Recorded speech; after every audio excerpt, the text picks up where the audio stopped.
আমরা আজকে নবীর আদর্শ থেকে তিনটা আদর্শ নিয়ে তিনটা শিক্ষা নিয়ে কথা বলতে চাই। দেখা যাক আপনারা আমার কথার উত্তর করতে পারেন কিনা। বলেন সবাই কয়টা? আওয়াজটা কমে গেছে, আরো জোরে কয়টা? এক নম্বর, নবীর আদর্শের প্রথম শিক্ষা, যে আপনাকে আঘাত দিয়েছে তাকে আপনি আল্লাহর দিকে তাকিয়ে ক্ষমা করবেন। পারা যাবে? আচ্ছা বলেন তো, আল্লাহ আমাদেরকে ক্ষমা করুক, এটা কি আমরা কুষ্টিয়াবাসী চাই কি চাই না? আল্লাহ বলছে, বান্দা তোমরা যদি আমার ক্ষমা পেতে চাও, তোমরা এক ভাই আর এক ভাইকে ক্ষমা করে দাও। তোমরা ক্ষমা করা শিখলে তোমাদেরকে ক্ষমা করে দিবে একজন, তিনি কে? ওয়াইন তাফু ওয়া তাসফাহু ওয়া তাগফিরু ফাইন্নাল্লাহা গফুরুর রহিম। আল্লাহ বলছে, বান্দা তোমরা যদি দয়া করতে পারো, ক্ষমা করতে পারো, তবে মাথায় রেখো তোমার আরশ পর্যন্ত গুনাহের খাতা আমি আল্লাহ ক্ষমা করতে পারি। সুবহানাল্লাহ পড়ে সবাই। একবার নবীজি কথা কে বলে? এদিকে পেছনে দেখো তো, কথা কে বলে? পেছনে। এখানে সব ঠিক আছে, পেছনে আওয়াজ, পেছনে যারা আছো পেছনে, this is my last warning for you, keep quiet, keep silent. আর একটা আওয়াজ আসলে পিঠের চামড়া একটাও থাকবে না যুবক ভাইরা। আমার যুবকদেরকে, মুরব্বীদেরকে বিরক্ত করা যাবে না, এদের সময়ের দাম আছে। এরা ঠান্ডার মধ্যে বসে বসে ওয়াজ শুনছে, প্রত্যেকটা কথা কানে নয় কলিজায় গিয়ে আঘাত করতে হবে, ঠিক কিনা বলে? আচ্ছা একটু খেয়াল করেন আমার ডান হাতের দিকে, এই ডানে একটা বাঁশ আছে, দেখা যায়? এই যে এইটা ফুল দেওয়া। আর একবার জিজ্ঞেস করছি, দেখা যায়? আমার ডান হাতটা একটু ফলো করবেন, আমি হাদিসটা প্র্যাকটিক্যালি বোঝাবো। একটু পেছনে গেলাম মাইক থেকে। এই গাছের নিচে নবীজি শুয়ে আছেন। কেমন ভাবে শুয়ে আছেন? ডান কাত হয়ে। একটু দেখেন তো, এইভাবে দেখা যায়? এইভাবে নবীজি ডান কাত হয়ে শুয়ে আছে। আর নবীজি তরবারিটা নবীজির ডান দিকে রাখা আছে। এক কাফের বেদুইন গ্রাম্য লোক এসেই নবীর তরবারিটা তুলে নিয়ে ডাক দিয়ে বলছে, এই মোহাম্মদ, তোরে বাঁচাবে এবার কে? আমার নবীজি সুন্দর করে চোখটা খুলে বলছে, আল্লাহ। জোরে বলেন সুবহানাল্লাহ। এ মুহাম্মদ, তোরে বাঁচাবে কে? আল্লাহ রসুল বলছেন, আল্লাহই বাঁচাবে। এই কথা শুনে এই কাফের থর থর থর থর করে কাঁপা শুরু হয়ে গেছে। আর কাঁপতে কাঁপতে ওর তরবারিটা নিচে পড়ে গেছে। এবার রসুল তরবারি ধরে নিয়ে বলছে, এই বেটা, এবার তোকে কে বাঁচাবে রে? তোকে আবার কে বাঁচাবে? বলছে, আপনি বাঁচাবেন, আমাকে আর কেউ বাঁচাতে পারবে না। নবীজি বলছে, আরে যা, তুই আমাকে আঘাত করতে আসছিস তো কি হয়েছে?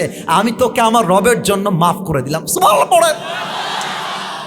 যুবকরা অনেকে আছে, মেয়েরা বেঈমানি করলে ছ্যাঁকা খেয়ে, বেকা হয়ে, গাঞ্জা খেয়ে গাঞ্জাখোর হয়ে যায়। বলো আছে না নাই?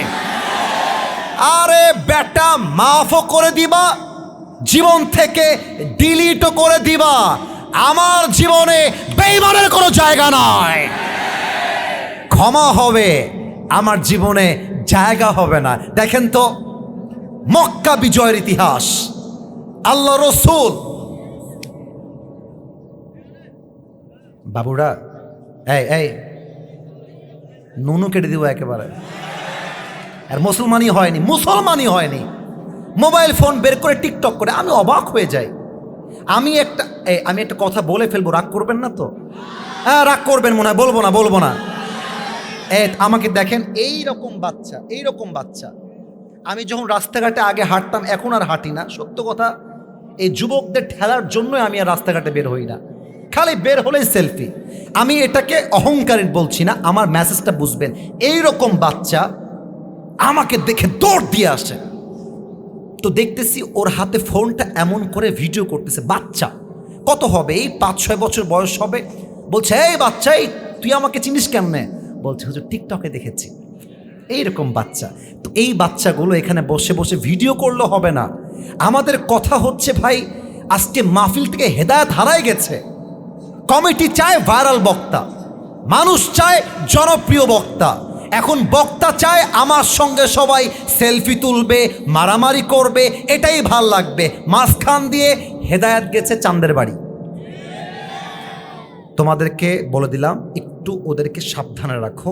আমি কোনো কাউন্টার চাই না, 12টা পর্যন্ত ওয়াজ চলবে, পিন পতন নীরবতা। আমার তো মনে হয় 12টা পর্যন্ত নয়, ভোর রাত পর্যন্ত ওয়াজ হলে প্রত্যেকটা মানুষ ওয়াজ শুনে বাসায় ফিরে যাবে।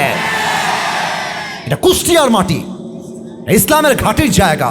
খবরদার আর কোনো সাউন্ড চাই না। এদেরকে তোমরা একটু দেখে রাখো। মক্কা বিজয়ের ইতিহাস দেখেন। আল্লাহর রসুল মদিনার থেকে 10,000 মুসলমান নিয়ে মক্কায় আসতেছেন, মাঝ রাস্তায় থেমে গেছেন, ডাক দিয়ে বলছেন সাহাবা একরাম শোনো, এই মুহূর্তে তোমরা বাথরুম বানাও কম।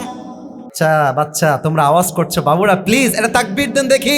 লিল্লাহি তাকবীর, লিল্লাহি তাকবীর। আচ্ছা আরেকবার আমরা স্লোগান দিব, আল কোরআনের আলো, আল হাদিসের আলো, নারে তাকবীর। আপনাদের পায়ে হাত রেখে বলি, এরকম সাউন্ড করলে কষ্ট হয়, বুঝছেন? মাফ করে দেন। 1 ঘন্টা ওয়াজ করেছি, কত কষ্ট করে ওয়াজ করি বলেন ভাই। কলিজাটা ছিঁড়ে যায় মাঝে মাঝে।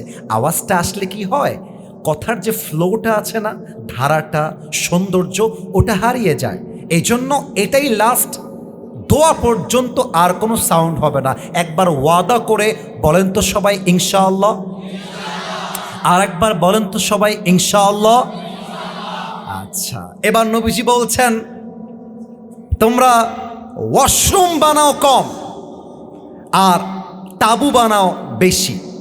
তো যখন আল্লাহর রসুলের কথা অনুযায়ী সাহাবা একরাম তাই করেছে। এদিকে আবু সুফিয়ান কাফেরদের সর্দার, সে বলছে এই গোয়েন্দা বিভাগের লোকেরা তোমরা যাও তো দেখি মুহাম্মদ কি করছে, খবর নিয়ে আমার কাছে আসো। এবার কাফেররা সব গেছে খবর নেওয়ার জন্য। গিয়ে বলতেছে আবু সুফিয়ান, ওয়াশরুমের সামনে যেই পরিমাণ লাইন দেখে আসলাম, আমার তো গুণা সম্ভব হয় নাই। প্রত্যেকটা সিরিয়াল গুনতে গুনতে ভোর হয়ে গেছে, আমরা সব পালায় আসছি। আবু সুফিয়ানের কলিজা শুকায় গেছে। আরে বাবা রে বাবা, মুহাম্মদ তো অনেক সৈনিক নিয়ে আসছে। এবার আবু সুফিয়ান নিজেই গেছে পাহাড়ের গোড়ায়, পাহাড় থেকে দেখছে আল্লাহ রসুল কয়েক হাজার সৈন্য নিয়ে মক্কায় আসছে, মক্কাকে বিজয় করবার জন্য। আল্লাহু আকবার। এবার আবু সুফিয়ান ভয়ে থরথর করে কাঁপছে। আবু সুফিয়ান যখন বাসায় ফিরবে, রাস্তায় দেখা হয়েছে নবীজির চাচা আব্দুল্লাহ ইবনে আব্বাসের সাথে। বলছে হে আব্বাস, কি খবর? তোমার ভাতিজা তো ভালোই শক্তিশালী হয়ে গেছে, খুব বাহাদুরি তাই না?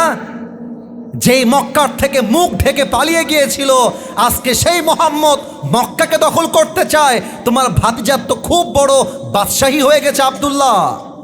এবার ইবনে আব্বাস বলছে এই কাফের, এই আবু সুফিয়ান, চোখ খোলো, তোমাকে শয়তান ধোকায় ফেলেছে।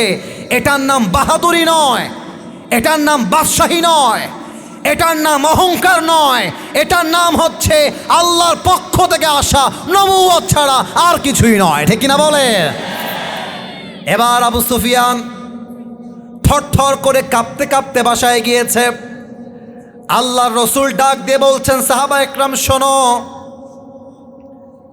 আমরা যখন মক্কা বিজয় করব, আমার প্রত্যেকটা আঙ্গুল দেখবেন কুষ্টিয়ার মির্জানগরবাসী। 1 নাম্বার, তোমরা কোনো বৃদ্ধার গায়ে হাত তুলবা না, তোমরা কোনো মুরব্বীর গায়ে হাত তুলবা না। 2 নাম্বার, তোমরা কোনো বাচ্চার গায়ে হাত তুলবা না। 3 নাম্বার, তোমরা কোনো গাছ কাটবা না। 4 নাম্বার, তোমরা কোনো বাসায় গিয়ে অ্যাটাক করবা না। 5 নাম্বার, কোনো মাকে, কোনো মেয়েকে, কোনো বোনকে আঘাত করতে যাবা না। 6 নাম্বার, মক্কায় যত গাছ আছে, সবুজ শ্যামল পরিবেশ আছে, কোনো গাছকে কেটে পরিবেশকে নষ্ট করবা না। কোন সবাই সুবহানাল্লাহ। নবীজি যা বলেছেন সাহাবা একরাম তাই করেছেন। এবার কাবার চত্বরে সাহাবা একরাম সব ঘিরে মক্কা বিজয় হয়ে গেছে। খাব্বাবকে যে মেরেছে, খুবাইবকে যে মেরেছে, সব কাফেররা কাবার চত্বরে দাঁড়িয়ে আছে। এবার রসুল ডাক দিয়ে বলছে, ইয়া মা'শারা কুরাইশ মা তাযুন্নুনা আন্নী ফাইলুন বিকুম। এই কুরাইশ, এই কুরাইশের সর্দাররা, তোমরা আজকে আমার থেকে কেমন ব্যবহার চাও, কেমন ব্যবহার আশা করো? এক নেতা দাঁড়িয়ে গিয়েছে। নেতা মাথাটা নিচু করে বলছে, ইয়া মুহাম্মদ আখুন কারীমুন ওয়াবনু আখুন কারীম। আমরা তোমার থেকে একজন ভ্রাতুষ্পুত্র, তার ভাইয়ের সাথে যেমন ব্যবহার করে তোমার থেকে আমরা তেমন ব্যবহার চাই মুহাম্মদ। বাদ বাকি ইটস আপ টু ইউ, তুমি কি করবা, it's your own decision, it's your own choice. এবার দেখা যাক কুষ্টিয়াবাসী সুবহানাল্লাহ আস্তে কয় না জোরে কয়, একটু সময় দেন। আল্লাহর রসুল ডাক দিয়ে বলছেন, শোনো মক্কার কুরাইশরা, শোনো, লা তাসরিবা আলাইকুমুল ইয়াউম ইযহাবু ফাআনতুমুত তুলাকা। এই কুরাইশের সর্দাররা শোনো, হে মক্কাবাসী শোনো, যেই মক্কার থেকে তোমরা আমাকে জুলুম করে তাড়িয়ে দিয়েছো, বিদায় করে দিয়েছো, আজ আমার তোমাদের উপরে কোনো অভিযোগ নেই। আমি আল্লাহর দিকে তাকিয়ে তোমাদের সবাইকেই মাফ করে দিলাম। In the history of mankind, never has been shown anyone such a greatness in forgiveness as the last Muhammad sallallahu alaihi wasallam, and he forgave every one of his enemies when they lay powerless at his feet, and he has shown the world the true meaning of mercy, compassion and humanity. Allah Rasul তার শত্রুদেরকে তখন ক্ষমা করেছেন যখন তারা তার পায়ের নিচে লুটিয়ে পড়েছিল, এবং তিনি ক্ষমা করে প্রমাণ করেছেন ইসলাম আমাদেরকে প্রতিশোধ নয়, ইসলাম শেখায় আল্লাহর জন্য একে অপরকে ক্ষমা করে দেওয়া, এটার নামে ইসলাম। ঠিক কিনা বলেন? আল্লামা ইকবাল লিখেছেন, आओ दिलों को साफ करे, दिल से नफरत को दूर करे। আমি আবারও বলছি,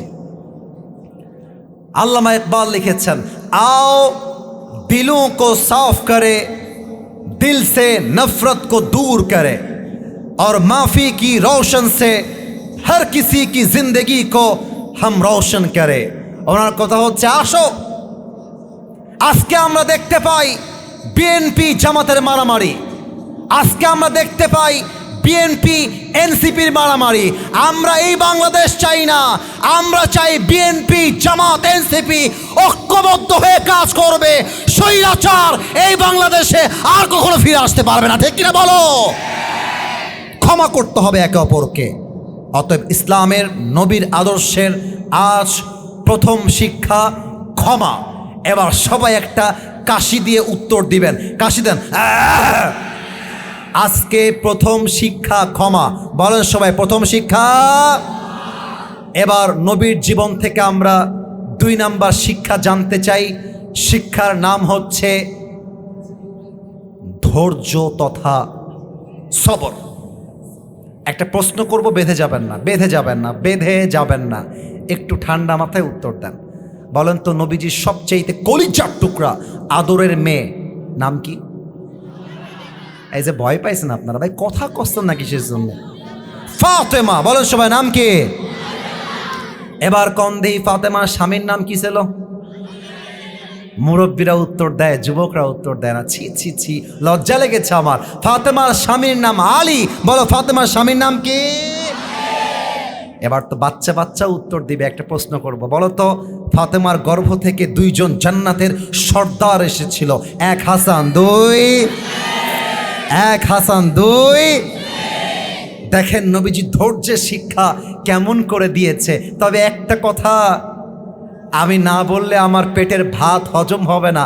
আমার মনে হয় আমি সহ আমরা সবাই যারাই বসে আছি, আমরা সবাই মধ্যবিত্ত পরিবারের সন্তান। কথা ভুল বললাম না ঠিক বললাম? বল। মাঝে মাঝে অনেকে লজ্জা পায়, আমার বাবা কৃষক বলতে লজ্জা পায়, আমার বাবা দোকানদারি করে বলতে লজ্জা পায়, আমার বাবা জমিতে কাজ করে বলতে লজ্জা পায়। আরে বেটা, তোমার বোঝা উচিত পৃথিবীতে যত ইতিহাস তৈরি হয়েছে তার ৮০% বেশি ইতিহাস তৈরি করেছে মধ্যবিত্ত পরিবারের সন্তানেরা, ঠিক কিনা বলো? ফাতেমা এবং আলীর ঘরে ৩ দিন যাবত কোনো চাল নাই, ডাল নাই, ভাত নাই, খাবার নাই। ফাতেমা ডাক দিয়ে বলছে, আলী কি করা যায়? হাসান এবং হোসাইন তো ক্ষুধার যন্ত্রণায় কাতরাতে আছে। এবার আলী ডাক দিয়ে বলছে, ফাতেমা আমার কাছে একটা বুদ্ধি আছে, যদি তুমি মানতে পারো তবে লাভ হতে পারে।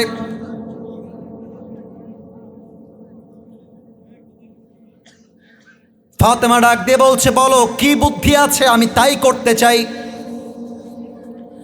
আলী ডাক দিয়ে বলছে, বাবার কাছে যাও, ডাক দিয়ে বলো, আব্বাজান আতিনি শাইআন, 3 দিন যাবৎ ক্ষুধার্ত, কিছু খাবার আমাদেরকে দান করেন।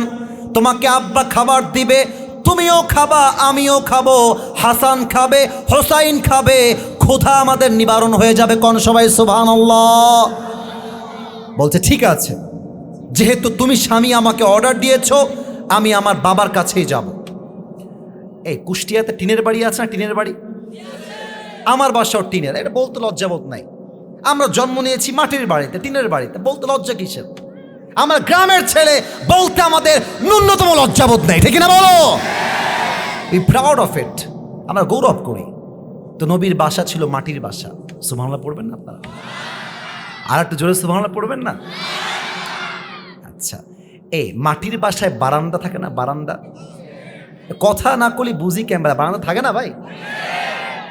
আমার মুরব্বী আব্বাজানরা এখানে বসে আছেন, মনে করেন এইটা হচ্ছে নবীজির মাটির বাসা, এক্সাম্পল, উদাহরণ দিচ্ছি, আর এইটা হচ্ছে বারান্দা।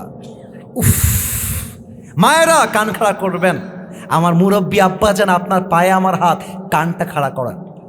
ফাতেমা যখন নবীর বাসার গেটের জাস্ট কাছে আসছে, নবীজি বুঝে গেছে আমার কলিজার টুকরা ফাতেমা আমার বাসায় ফিরে এসেছে। সুবহানাল্লাহ পড়বেন না আপনারা? মাইকটা হটাচ্ছি, আমার কথা একটু বুঝবেন। ফাতেমা এসে গেটটা নক করেছে, ঠক ঠক। নবীজি দৌড় দিয়ে এসে আমার হাত দেখবেন, আমি অভিনয় করে নবীর ব্যবহার কত সুন্দর আমি দেখাতে চাই। গেটটা খুলেই ফাতেমা ভেবেছে আমি দিব আগে সালাম। নবীজি গেটটা খুলেই ফাতেমার আগে নবীজি নিজেই সালাম দিয়েছে। সুবহানাল্লাহ পড়ো সবাই। এখন গেটটা খুলে দিয়েছে, গেটটা খুলে দিয়ে হাতটা ধরে সুন্দর করে ফাতেমাকে বাসায় নিয়ে আসছে। এখনো শেষ হয় নাই, নবীজি নিজে আগে ফাতেমাকে বসিয়েছেন, নবীজি ফাতেমাকে রিল্যাক্স করে বসিয়েছেন, তারপরে নবীজি খাটে বসেছেন। মেয়েকে বসাবার আগে নবীজি বসে যায় নাই। এটার নামই হচ্ছে বাবা আর মেয়ের ভালোবাসা, ঠিক কিনা বলে? এবার নবীজি ফাতেমাকে ডাক দিয়ে বলছে, আম্মা জান, তোমার কিচ্ছু চাইতে হবে না, আমি তোমার চেহারা দেখেই বুঝে গেছি আম্মা জান, তুমি বড্ড ক্ষুধার্ত হয়ে বাবার কাছে এসেছো। ফাতেমা তার চোখের পানি আর আটকে রাখতে পারে নাই, কান্না শুরু করে দিয়েছে। ডাক দিয়ে বলছে, আব্বা জান, আমি আমার কথাই বাদ দিলাম, বাট আলী ক্ষুধার্ত, আমার হাসান হোসাইন ক্ষুধার্ত। আতিনি শাইআন, গিভ আস সাম ফুড, কিছু খাবার দেন, আমরা তো আর ক্ষুধা সহ্য করতে পারছি না ইয়া রাসূলুল্লাহ। নবীজি এবার ফাতেমার ধৈর্যের পরীক্ষা নেওয়া শুরু করে দিয়েছে। নবীজি বলছে, ফাতেমা, তোমাকে খাবার দিতে আমার কোনো আপত্তি নেই, তবে আমি তোমাকে 2টা অপশন দিব। 1 নাম্বার, তোমাকে আমি 5টা বকরি দিব, অথবা আমি তোমাকে 5 শব্দের দোয়া শিখায় দিব। আম্মা জান, তুমি কোনটা চাও? ফাতেমা বুঝে গেছে আমার আব্বা আমার ধৈর্যের পরীক্ষা নিচ্ছে। ফাতেমা ডাক দিয়ে বলছে, ইয়া রাসূলুল্লাহ, ইয়া হাবিবাল্লাহ, আমার 5টা বকরির কোনো দরকার নাই, আপনি 5টা শব্দ শিখায় দিবেন, আমি 5টা দোয়া পেয়ে খুশি মনে বাসায় ফিরে যাব। সুবহানাল্লাহ পড়বেন না আপনারা সবাই? ধৈর্য কাকে বলে? এবার ফাতেমা 5 শব্দের দোয়া শিখে বাসায় আসছে। দোয়াগুলো আমি শিখাতে চাই। ইউটিউবে যাবে, তখনও মুখস্থ করবেন, এখনও একবার মুখস্থ করে নেন। ওয়াজটা আজকে সাকসেস হবে, সফল হবে। একটু কাশি দেন, আর একবার জোরে বলতে হবে তা না, যতটুকু বুঝে পারেন বলবেন। খুবই সহজ দোয়া, কুষ্টিয়াবাসী খুবই সহজ দোয়া। বলেন সবাই, ইয়া আউয়ালাল আউয়ালিন। আর একটু জোরে বললে ভালো হবে, ইয়া আখিরাল আখিরিন, ইয়া যাল কুওয়াতিল মাতিন, ইয়া রাহিমাল মাসাকিন। এবার শেষ শব্দটা অত্যন্ত সহজ। মুরব্বী, এবার বুকের তাজা রক্তকে এক করেন। যুবক, আওয়াজ চাই বাঘের মতো। বলেন সবাই, ইয়া আরহামার রাহিমিন। মাশাআল্লাহ, আমার আব্বাজানরাও পড়েছে। এই 5 শব্দের দোয়া জেনে নেন, কাজে দিবে, আজীবন কাজে দিবে। অভাবে, অনটনে, ঋণের বোঝা, টাকার ঋণ আর ঋণ, ধার আর ধার, অভাব, চাল নাই, ডাল নাই, ভাত নাই, চাকরি নাই, ব্যবসায় বরকত নাই, এই 5 শব্দের দোয়া যে ধৈর্য নিয়ে পাঠ করবে, আল্লাহ তার জীবনটাকে বরকত দিয়ে ভরপুর করে দিবে। সুবহানাল্লাহ। এবার ফাতেমা বাসায় আসছে। ওই যে আলী আর হাসান আর হুসাইন বসে আছে খাবারের জন্য। ফাতেমার হাত খালি। আলী বলছে, ইয়া ফাতেমা আইনা তাম, খাবার কোথায়? তোমার হাত তো খালি। ফাতেমা এক মারাত্মক কথা বলেছে এবার। ফাতেমা বলছে, আলী ভালো করে তাকায় দেখো, আমার হাত খালি না, ভর্তি। আরে ভর্তি মানে পুরো হাত খালি। বলছে, শোনো, যাহাবতু লিদ-দুনিয়া ওয়া জিতু বিল আখিরাহ। আমি আমার নবীর কাছে দুনিয়া চাওয়ার জন্য গিয়েছিলাম, আমার নবী আমাকে দুনিয়া দেয় নাই, 2 হাত ভর্তি আখিরাত দিয়ে ফেরত পাঠিয়ে দিয়েছে। সুবহানাল্লাহ পড়বেন না আপনারা? আল্লাহু আকবার, আল্লাহু আকবার। এবার আলী বলছে, ফাতেমা তুমি বাসায় বসো, এবার আমি যাব আমার শ্বশুরের কাছে। জামাই যাবে কার কাছে? এই কথা বামে আসছে, ডানে আসে নাই। জামাই যাবে কার কাছে? শ্বশুরের কাছে। এবার আলী নবীর সামনে এসে দাঁড়িয়ে গিয়েছে। দেখেন আমাকে, দেখেন আমাকে, এইভাবে দাঁড়িয়ে আছে, মাথা নিচু, 2 হাত এভাবে বেঁধে দাঁড়িয়ে আছে। হাদিসে আসছে, নবীজি তো আগের থেকেই জানেন যে আলী কেন আসছে। তবুও নবীজি বলছে, মা লাকা ইয়া আলী, হে আলী তোমার কি হয়েছে? আলী কিচ্ছু কয় না, চুপচাপ দাঁড়িয়ে আছে। একটু পর দাঁড়িয়ে বলছে, ইয়া রাসূলুল্লাহ আতিনি শাইআন, কিছু খাবার দেন, আমি ক্ষুধার্ত, ফাতেমা ক্ষুধার্ত, হাসান হোসাইন সবাই ক্ষুধার্ত। নবীজি বলছে, ও আচ্ছা আচ্ছা, খাবার লাগবে, সমস্যা নাই, তোমার জন্য আমার কাছে 2টা অপশন আছে। এই কলিজার টুকরা যুবক, এই আমার আব্বা জান, আমার হাত দেখে বলবেন কয়টা অপশন আছে? আর একটু জোরে, কয়টা? 1, আমি তোমাকে 5000 বকরি দিব।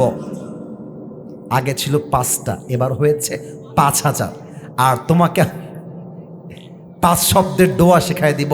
এ Ali, which option you wanna select for you? তুমি কোনটা নিতে চাও?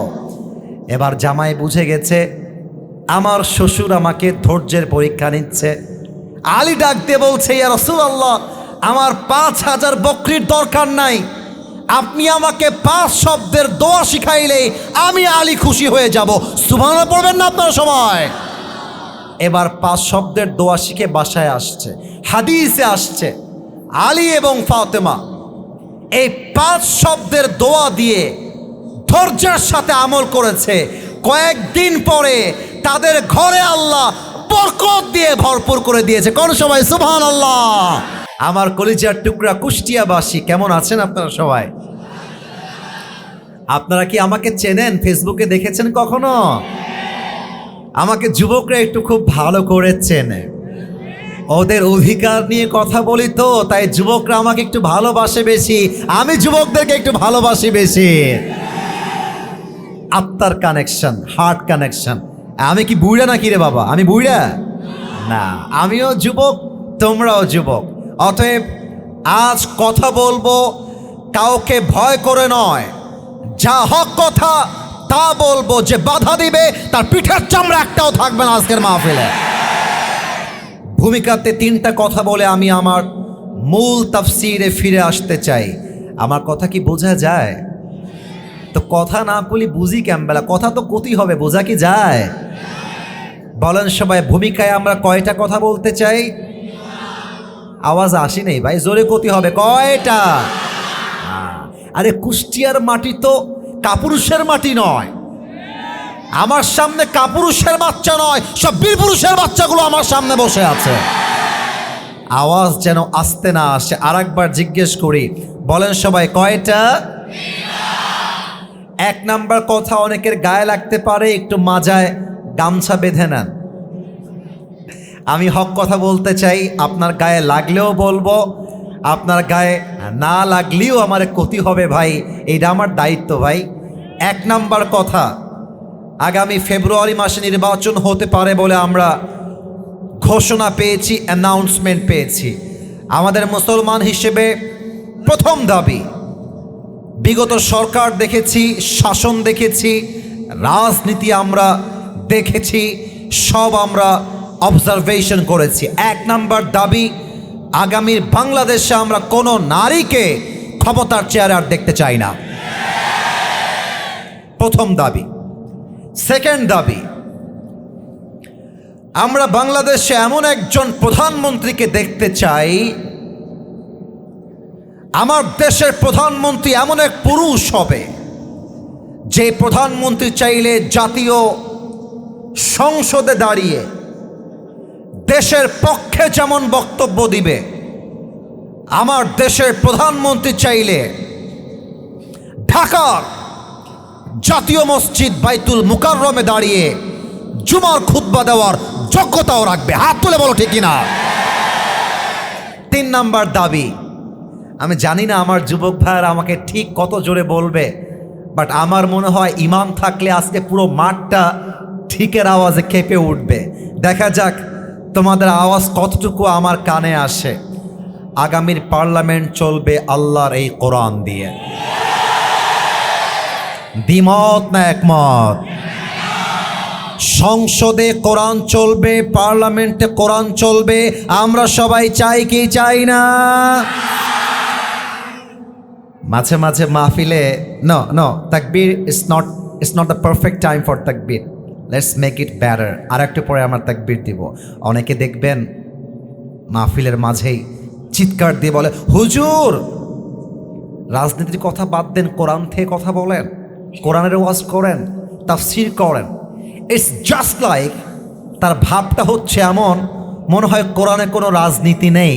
কোরআনের রাজনীতি ছাড়া যারাই রাজনীতি করে তারা রাজনীতি নয়, তারা রাজনীতির নামে দেশে দুর্নীতি করতে চায়। Quran is not out of politics. Politics কোরআনে আছে, রাজনীতি কোরআনে আছে। এখন দেখেন, আমরা সংসদে কোরআনটা কেন চাই, আইনটা কেন চাই? জাস্ট গলার জোরে ঠিক বললেই তো হয় না, আপনাকে পয়েন্ট বুঝতে হবে। এখানে জামাত ইসলাম আছেন, অ্যাট দ্য সেম টাইম বিএনপির লোকও আছেন। I respect everyone from my heart. সত্য করে বলছি, আমি জামাত ইসলামকেও ভালোবাসি, বিএনপিকেও ভালোবাসি, এনসিপিকেও আমি ভালোবাসি। I respect everyone from my heart. কলিজার থেকে সবাইকে আমি সম্মান করি। বাট আপনি যদি কোরআনকে না চান, কোরআনের আইন পাশ করতে না চান, কোরআনের রাজনীতি করতে না চান, আপনি যতই বলেন আমি মুসলমান ঘরের সন্তান, আমি আসিফ হুজুর পাথর খোদাই করে লিখে দিব, আপনি নামে মুসলমান, আপনি কাজে মুসলমান হতে পারেন নাই। আচ্ছা, এবার কথা, আমরা হুজুররা কোরআন দিয়ে সংসদ চাই কেন? মুসলমানরা কোরআনের পার্লামেন্ট চায় কেন? আমি একদম যুক্তিগত কথা বলছি। যদি আমার কথার কোনো ভুল হয়, যান আজকে একদম ডিক্লার দিয়ে দিলাম, আপনি দাঁড়িয়ে আমাকে অবজেক্ট করতে পারবেন, বাধা দিতে পারবেন, প্রশ্ন করতে পারবেন। আর যদি আমার প্রত্যেকটা কথা কোরআন থেকে হয়, হাদিস থেকে হয়, আপনাকে কলিজার থেকে আমাকে ঠিক বলে অ্যাপ্রিসিয়েট করতে হবে। কথা ঠিক আছে কিনা বলেন? এই কোরআন দিয়ে সংসদ চললে, পার্লামেন্ট চললে প্রথম লাভ হবে এই বাংলার মাটিতে ইনসাফ কায়েম হবে, জাস্টিস কায়েম হবে। কারণ কোরআনের রাজনীতির প্রথম নীতি আল্লাহ তাআলা বলছেন, আউযু বিল্লাহি মিনাশ শাইতানির রাজীম, ইন্নাল্লাহা ইয়া'মুরুকুম আন তু'আদ্দুল আমানাতি ইলা আহলিহা ওয়া ইযা হাকামতুম বাইনান নাসি আন তাহকুমু বিল আদল। Allah says in this ayah, Allah commands people to give back what they deserve in their lives. Allah বলছেন, যে যা প্রাপ্য পায়, যে যেটা পাওয়ার যোগ্য, যার অধিকার তাকে ফিরিয়ে দাও, এটার নাম ইসলাম। এবং ওয়াইদা হাকামতুম বাইনান নাসি আন তাহকুমু বিল আদল, whenever you judge between people, you have to judge with justice. যখন তোমরা বিচার করবা, তোমরা ইনসাফপূর্ণ বিচার করবা।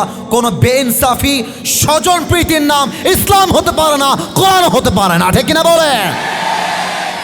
এবার এক্সাম্পল দিব, উদাহরণ দিয়ে বাস্তবিক প্রেক্ষাপট বুঝায় দিব। আচ্ছা, আমার স্যার আব্বাজান বসে আছে আমার বাম পাশে, উত্তর দিবেন, আমার বাবাজানকে কি দেখা যায়? আরে কথা না বলে বুঝি কেমন, দেখা কি যায়? আমার বাপজান হচ্ছেন, মনে করেন, কুষ্টিয়ার এমপি, এক্সাম্পল, উদাহরণ। আর আমি আসিফ হুজুর হলাম একজন সামান্য রিক্সাওয়ালার ছেলে। এক্সাম্পল, উদাহরণ দিচ্ছি। আমাদের এমপির ছেলে একটা অন্যায় করে ফেলেছে, সেম অন্যায়টা আমি রিক্সাওয়ালার ছেলে আমিও করে ফেলেছি। কোরআন দিয়ে সংসদ চললে কি হবে? কোরআন বলছে রিক্সাওয়ালার ছেলের যেই বিচার হবে, এমপির ছেলেরও সেই বিচার হবে। এমপির ছেলেকে স্বজন প্রীতি করে টাকার বিনিময়ে ছেড়ে দিবা, এটা তোমাকে ইসলাম চুল পরিমাণ ছাড় দেয় নাই। এটার নামই কোরআন, এটার নামে ইসলাম।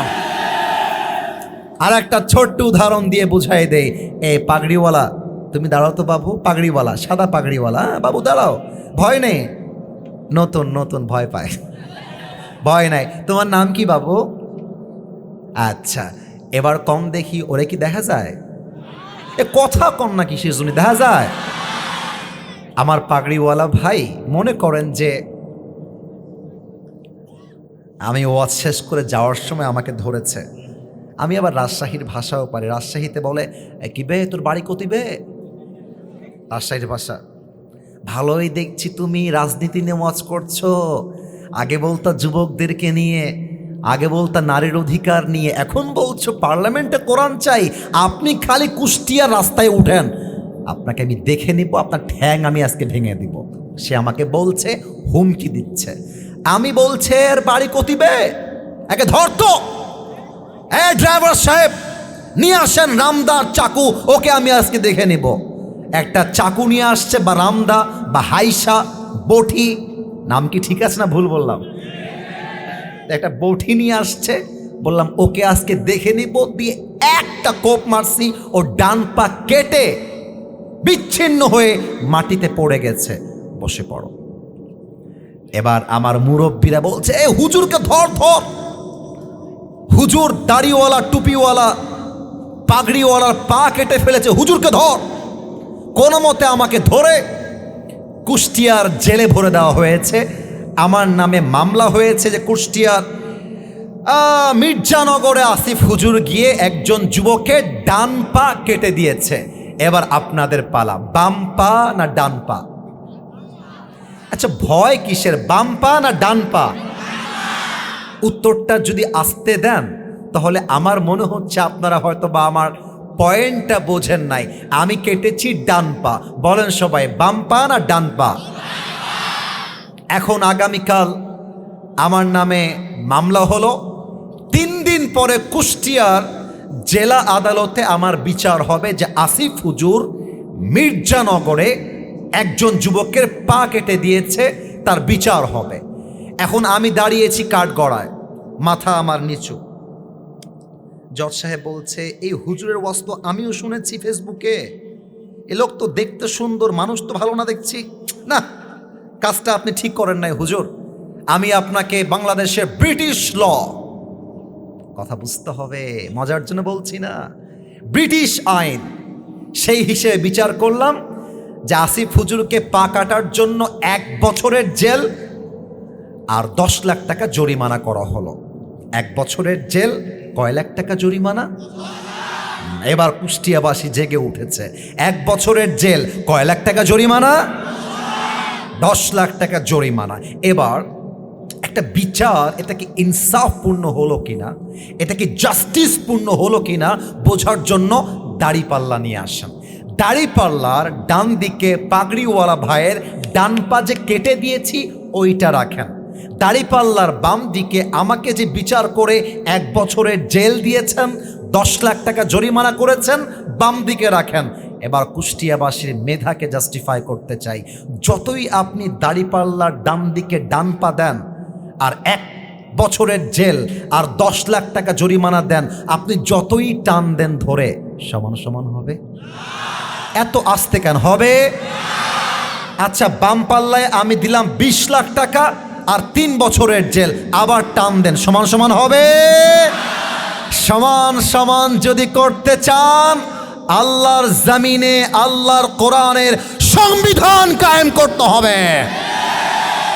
وكتبنا عليهم فيها أن النفس بالنفس والعين بالعين والأنف بالأنف والأذن بالأذن والسن بالسن والجروح قصاص। আল্লাহু আকবার। আল্লাহ বলছেন, আমার বিধান হলো, কেউ তোমার চোখ তুললে তুমি তার চোখ তুলে নিবা, কেউ তোমার হাত কাটলে তুমি তার হাত কেটে নিবা। চোখের বদলে চোখ, নাকের বদলে নাক, কানের বদলে কান, ঠোঁটের বদলে ঠোঁট, হাতের বদলে হাত, পায়ের বদলে পা, জানের বদলে জান। এটার নামই ইসলাম, এটার নামই কোরআন। এবার আপনি সংসদে আইন পাস করেন কোরআন দিয়ে, জজ সাহেব বলবে অত বিচার মানি না, এখন চলবে আল্লাহর কোরআন দিয়ে বিচার। আসিফ হুজুর ওই যুবকের ডান পা কেটেছে, তোমরাও আসিফ হুজুরের ডান পা 1 কোপ দিয়ে কেটে দাও। দাড়িপাল্লা নিয়ে আসেন, দাড়িপাল্লার ডান দিকে ওর ডান পা দেন, দাড়িপাল্লার বাম দিকে আমার ডান পা দেন। এবার টান দেন, দেখবেন দুইটা সমান সমান হয়ে গেছে। ওয়ামান হাকামা বিহি আদালা, এই কোরআন দিয়ে যে ইনসাফ করবে, বিচার করবে, সেই তো ইনসাফ কায়েম করতে পারবে। আর ব্রিটিশ আইন দিয়ে আল্লাহর জমিনে ইনসাফ কায়েম করা সম্ভব নয়, ঠিক কিনা বলেন? তাহলে কোরআনটা পার্লামেন্টে গেলে ইনসাফ কায়েম হবে, 1 নাম্বার। 2 নাম্বারটা বলা যাবে? আপনারা মনে হয় রাগটা করেছেন, বলা যাবে? কোরআন যদি পার্লামেন্টে যায়, আমরা পাবো জবাবদিহিমূলক সরকার। আমার স্টেজে অনেক মান্যগণ্য ব্যক্তিরা বসে আছেন। জবাবদিহিমূলক সরকার মানে কি? এই আপনাদের কুষ্টিয়ার বিশ্ব রোড আছে না? না, আপনারা কথা না বললে আমি ওয়াচ করব না, আছে না? মনে করেন 3 বছর পরে রোডটা ভেঙে গেল, সরকার থেকে বাজেট আসলো 100 কোটি টাকা, কুষ্টিয়া টু ঝিনাইদহ হাইওয়ে রোডটা ঠিক করতে হবে। এখন সরকার যে 100 কোটি পেয়েছে, কুষ্টিয়ার এমপি যে 100 কোটি পেয়েছে, যে যতটুকু পেয়েছে, কোথায় সিমেন্ট কিনেছে, কোথায় বাঁশ কিনেছে, কোথায় রড কিনেছে, প্রত্যেকটার পাই টু পাই হিসাব জনগণ এবং সরকারকে বুঝায় দেওয়ার নাম আল কোরআন। ও এমপি সাহেব, 100 কোটি পেয়ে 50 কোটি খান আপনি, 20 কোটি খায় আপনার চামচারা, আর 10 কোটি খায় আপনার হাতে পোষা আপনার প্রশাসনরা, ঠিক কিনা বলো? কোরআন আসলে এই ফাউল রাজনীতি চলবে না। 3 নাম্বারটা বলেই তাফসিরে যাব। কোরআন যদি সংসদে যায়, বাংলার মাটিতে বিয়ের আইনটা সহজ হয়ে যাবে। আমাদের যুবকরা বিয়ে করতে চায়, কিন্তু আইন করা হয়েছে 18 বছরের আগে কোনো মেয়ে নাকি বিয়ে করতে পারবে না। আমার প্রশ্ন সরকারের কাছে, রাষ্ট্রের কাছে, কুষ্টিয়ার কাছে, যেই মেয়ে 18 বছর আগে বিয়ে করতে পারে না, সেই মেয়ে 16 বছরে পার্কে গিয়ে টিকটকে নেচে বেড়ায় কেমন করে? এই প্রশ্ন আমি জানতে চাই।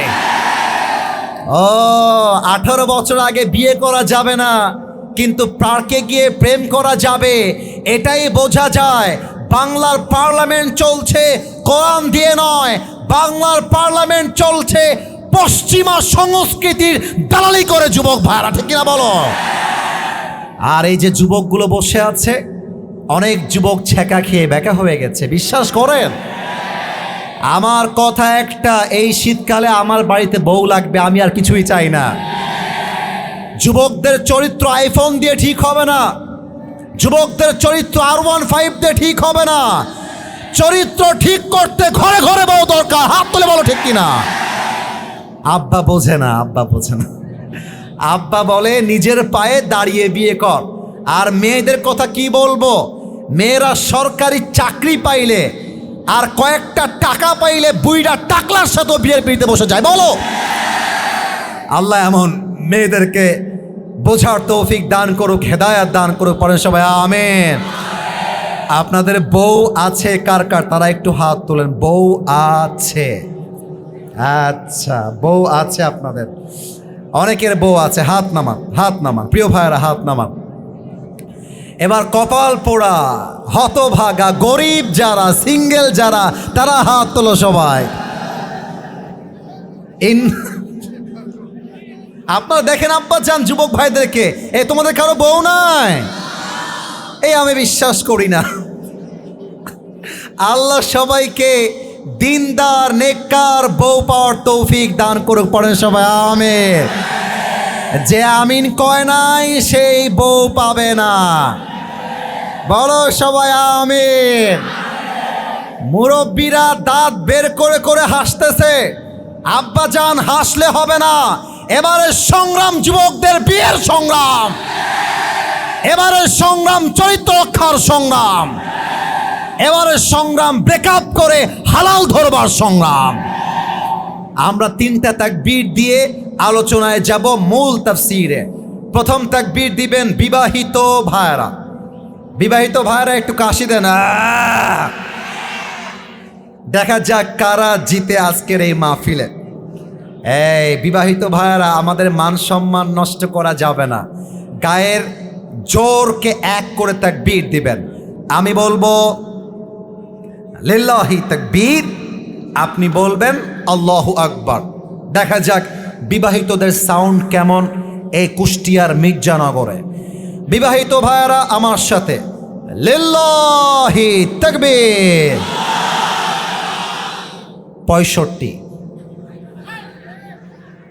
আপনারা নাম্বার পেয়েছেন 65। এবার সিঙ্গেলদের পালা। সিঙ্গেলদের কাশি মারো। দেখা যাক কারা জিতে তাকবীর দেওয়ার খেলায়। সিঙ্গেলরা লিল্লাহি তাকবীর। বিবাহিত ভাইরা আমাকে মাফ করে দিবেন। আজকে আমার সিঙ্গেল ভাইরা সত্য বলছি, কম করে হলেও 90 নাম্বার পেয়ে তারা পাস করেছে। এবার কোনো ভাগাভাগি নেই, এমন জোরে তাকবীর দিবেন যে শেষ তাকবীরে আমি আসিফ হুজুর আমার মুরব্বীদেরকে নিয়ে স্টেজ ভেঙে নিচে পড়ে যাব। দেখা যাক সাউন্ড কেমন আসে। এই যে সোনামণি, এই তোর বিয়ে হবে না, এই ভিডিও ইম্পর্টেন্ট না, আমার কথা বুঝতে হবে। তাকবীর দিব আমরা সবাই কাশি দিয়ে একবার। দেখা যাক গায়ের জোর কত বেশি আছে। এটা ইউটিউবে যাবে।